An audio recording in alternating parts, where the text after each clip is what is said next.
panis yung Biojessie pag ako ang nag-ingat sa'yo.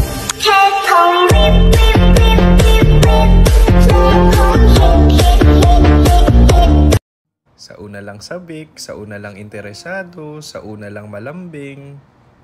Huwag na magjowa. Lahat kayo sa una lang magaling. Hoy!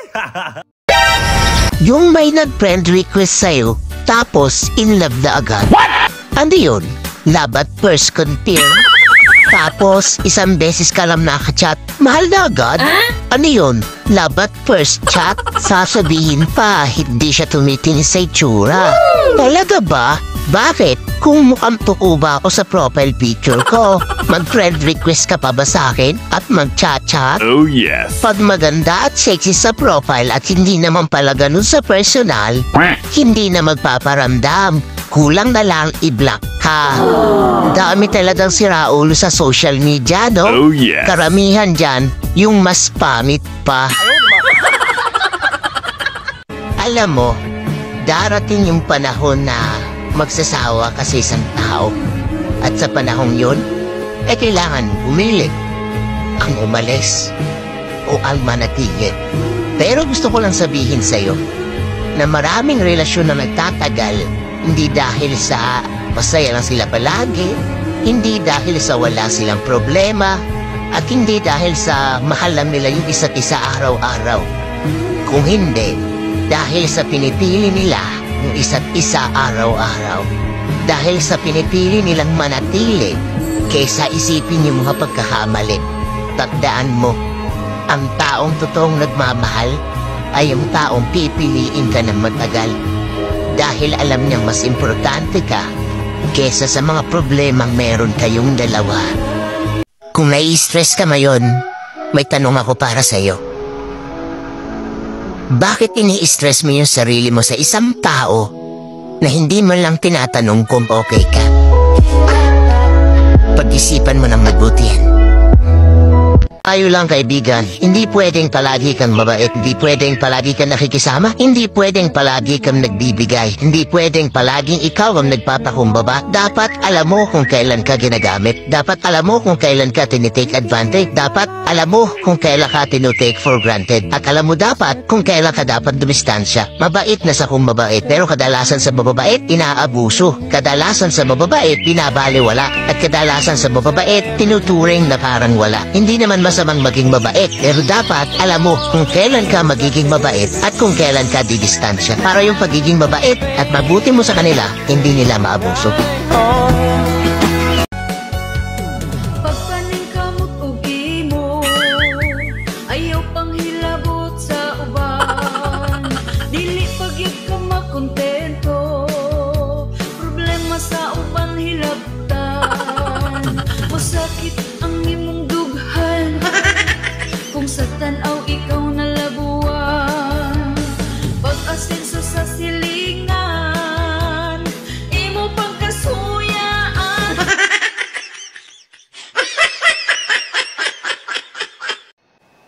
And I'll always love you. Deep inside this heart of mine, I do love you. And I'll always need you. And if you ever change your mind, I still love you. Sinong gustong sumama sa akin? Tara, hanapin natin yung rason kung bakit wala tayong pera.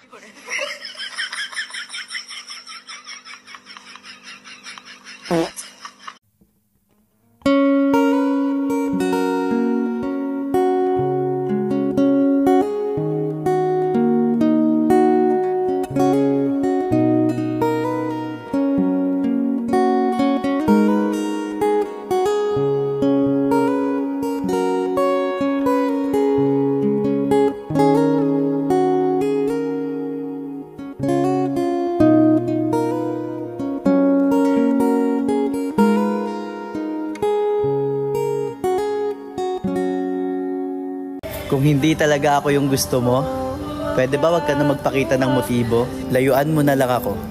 Gawin mo kung ano yung gusto mo at gawin mo kung ano yung makakapagpasaya sa'yo. Tandaan mo, okay lang ako. Ako nang bahala sa sarili ko.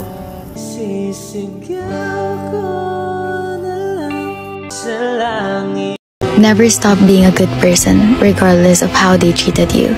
The world needs more kind people. It needs more good people. Don't let this change you into the opposite version. Don't let it make you a bad person. Stay kind. Stay good. The world needs you. I never ask help from people. I don't share my problems with others. I suffer in silence because I don't want to burden them. I'm perfectly fine with suffering alone because I don't want people to worry about me. I will always keep everything within myself, isolating myself from the world. Alam mo, hanga din ako sa'yo eh. Kasi marami ka ng sakit na tiniis na hindi nila alam. Marami ka ng lungkot na tinago. Marami ka ng sakripisyong ginawa na hindi nila nakita. Pero nagpatuloy ka pa rin. Kinaya mo pa rin. Sabi kayo, no? Proud ako sa'yo. Huwag kang manghinayang sa memories. Maraming ibang tao na pwedeng magbigay sa iyo niyan. Totoo. Huwag kang manghinayang sa nakaraan. Mas manghinayang ka sa ngayon kasi baka sinasayang mo ulit yung ngayon katulad ng pagsasayang mo sa nakaraan. Tapos, mayroong mga bagay na tinatanggal sa iyo eh. Dahil hindi mo sila kailangan. Yes. Ang babae kasi makulit at abnormal lang yan sa taong mahalaga at mahal niya. Kahit nasasaktan, hanggat kaya pa, hindi ka iiwan. Pero pag napagod yan, asahan mo. Bibitaw yan. Hindi dahil sa hindi ka mahal, pero napagod na yan sa paulit-ulit na lang na sitwasyon. Ano man ang label ng relasyon nyo, pahalagahan mo pa rin ang babae. Sa totoo lang, hindi siya mapapalapit sa'yo kung hindi ka nag-insist na maging bahagi ng buhay niya. Madalas akong nasasabihan, ikaw pa, mawawala ng pera. Diyos mio, Marimar. Mataba lang po ako, pero di ako alkad siya.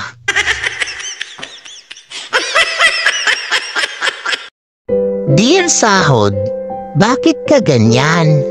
Isang buwan kitang hinintay, tapos isang araw lang maglalaho ka na? Hindi ba tayo close? PS, matyaga naman ako naghintay sa'yo. Kaya sana kahit 3 araw man lang o 1 linggo, manatili ka sa akin. Mingawan man gani ko sa kong cellphone nga baratuhon ra. Ikaw pa kaha nga mahal kayo tika. Maaring iba ang pagkakilala ng ibang tao sa'yo. Siguro sa iba, masama ka. Habang sa iba naman, napakabait mo. Maaring tingin ng iba, wala kang silbi, ngunit sa iba naman, napakahusay mo. Siguro naiingayan ng iba sa'yo, ngunit sa iba naman, napakatahimik mo. May iba-iba tayong katangian na ayaw at gusto ng mga tao.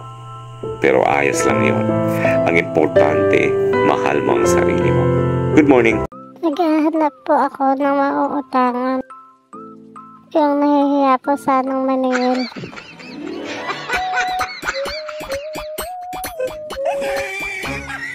Sa 2025 na lang kaya ako magbago. Napipik ko na naman ako eh.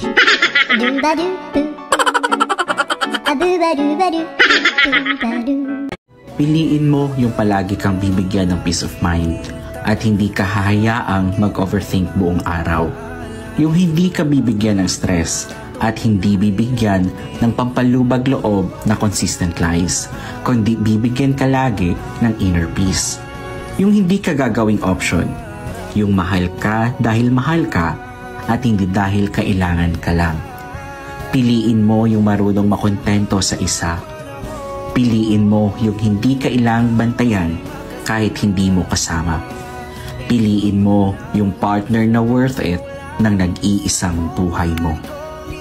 Hindi mo naman kailangang i-post o i-flex yung partner mo sa social media dahil ang uso. Hindi porket wala yung mukha mo sa wall niya ay hindi ka na mahalaga. Hindi nasusukat ang pagmamahal sa pagiging proud sa Facebook. Sa totoo lang, karamihan sa mga kakilala ko na masaya ang relationship ay private at walang masyadong ganap sa social media. Kung totoo kayong masaya, hindi nyo kailangang patunayan sa iba. Tandaan mo, pag marami ang nakakaalam, marami din ang makikialam.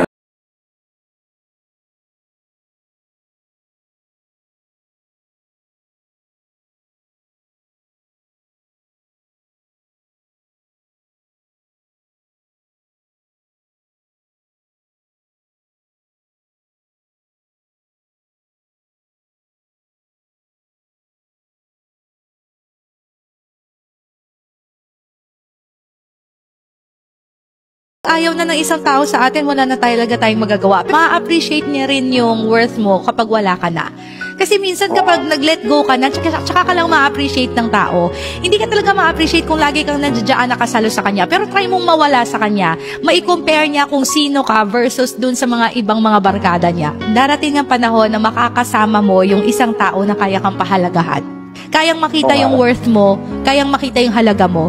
Maybe this is just God's way para ilayo ka doon sa tao na hindi ka na-appreciate. Kasi may isang taong naghihintay na i-appreciate ka, igagalang ka, at irerespeto ka. Alam mo ang swerte mo.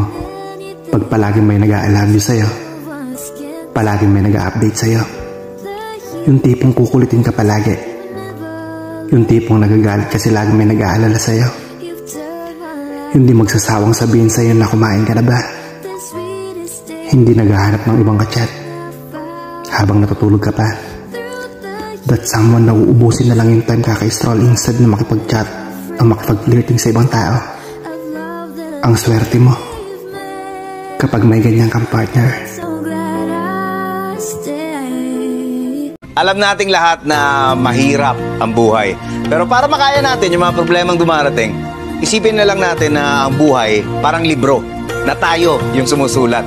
Bawat chapter, bawat problema, tayo ang gagawa. At kung nakagawa tayo ng problema, syempre, pati yung solusyon, kayang-kaya.